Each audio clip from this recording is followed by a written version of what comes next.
Hi, David Wright here, and today I'm in Almeria and I'm with Alejandro Salvador from Salvador Tax and Legal, and we're just going to be talking a little bit about self-employed and starting a business here in Spain and what is best for you. So hi Alejandro. Hello David, hi. So I've had a few questions about self-employed. We've done a lot of videos on that, but what is the difference if someone wants to start working here? Should they set up a limited company, or what is really the difference between that and self-employed?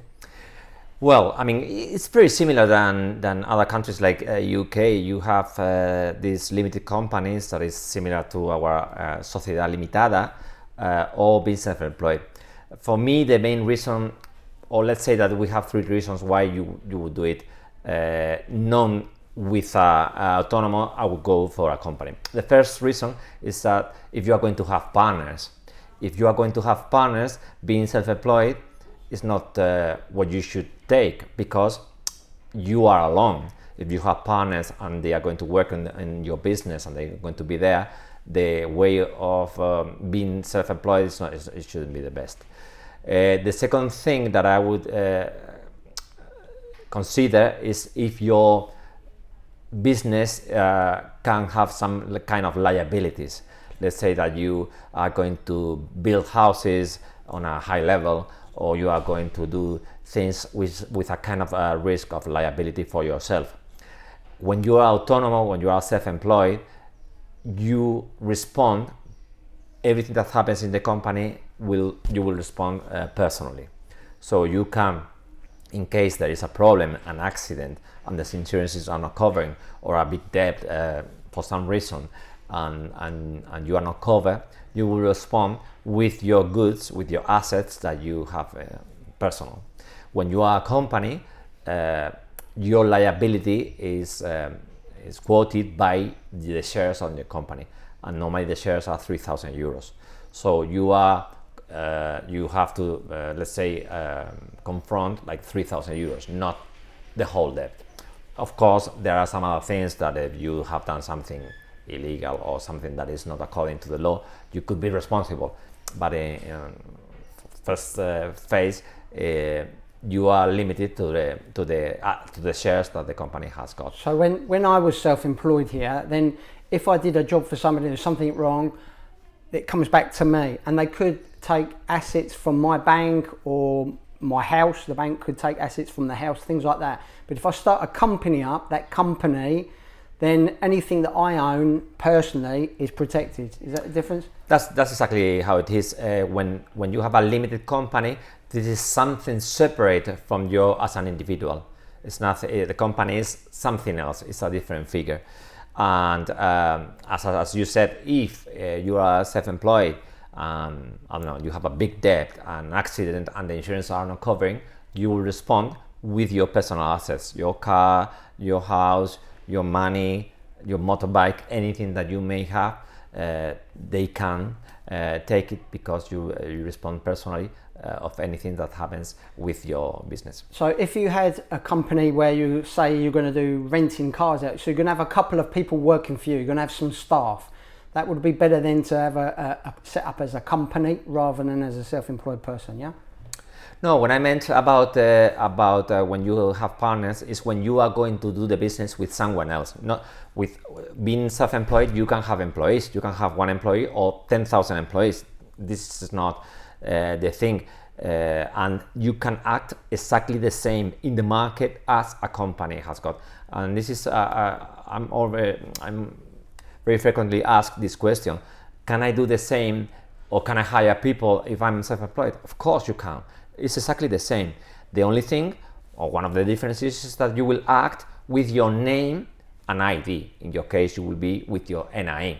There is not, you are not named with a name of a company, although you can use a name that is linked to your business, but the official name, the trade name, let's say, it will be yourself with your NIE, and you have to use that in all the contracts, in all the invoices, in everything that you have in your place. But it's important to understand that one person that is self-employed, we call it autonomous, can act exactly the same. The only difference is what I told you, your responsibility, if you're going to have partners, and the third thing that that I always say is that the size of the business. Let's say that there is a business that you are going to make millions or make money, make a lot of money, then going self-employed maybe it's not the case, because in Spain, the same as in England, when you calculate your tax as an individual, your tax is progressive. Yeah. So in Spain we can pay up to 45% in taxes.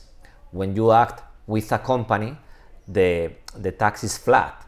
You pay basically 25%. So there is a difference. When you are making a very, very good profit, we calculate more or less more than 40,000 euros net in profit. Above that, if you speak about taxes, it's better to have a company. Why? Because you will pay less taxes. But it's important to know also that, as we said at the beginning, the company is independent to you. If you want to take this money out, then you will have to do other things like getting a salary or getting dividends, because the money or the business itself, it will belong to the company. So 3 things basically. If you are going to have partners, if there could be potential liabilities like building, construction, big risk, things that business are not very clear on the business, like for example could be things about this new world of cannabis, and that is a bit tricky.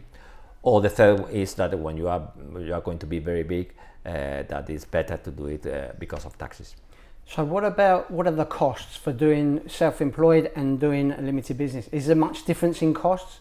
Yeah, it is different, because when you are self-employed, as I said, you just run with your NIE, and it's just communications to the tax office, to the social security, paying autonomous and so on. When you are a company, a limited company, you have to do your status, your deed. You have to do it with a notary, and it can cost around 1,500, depending on who you deal with, to do as a limited company. And after that, as the obligations are a bit more strict, let's say, you have to have a proper bookkeeping. The accounting should be very, very accurate. It's a bit more expensive to run, or if you hire someone like us, a gestor, or economist doing your books. It is a bit more expensive, because the bookkeeping should be much more accurate than if you do it as an individual. If you start as an individual, initially there is not a cost of establishment, the business, aside of the fees of who is helping to you. And then if you are this is a shop, then you will need licenses and so on that we cannot get in. But initially, if you compare doing with a limited company, that you need a deed, you need to go to the notary, the registry and so on, and doing as self-employed, the cost here as self-employed is nothing, more or less nothing, and with the company, the limited company, is a bit more expensive. So most British people that are coming here, then they're going to work, they're going to be going for the self-employed. It's going to be much easier and a lot cheaper to start with, no? Yeah. I mean, for the businesses that we are normally dealing, that is people that are self-employed, that want to make the same business as they were doing in the UK. I think that to start with, the best is to be autonomous. And one thing that I'm also asked very often is that being autonomous, if they can invoice your client in England. And I said, of course you can, the same as with the company.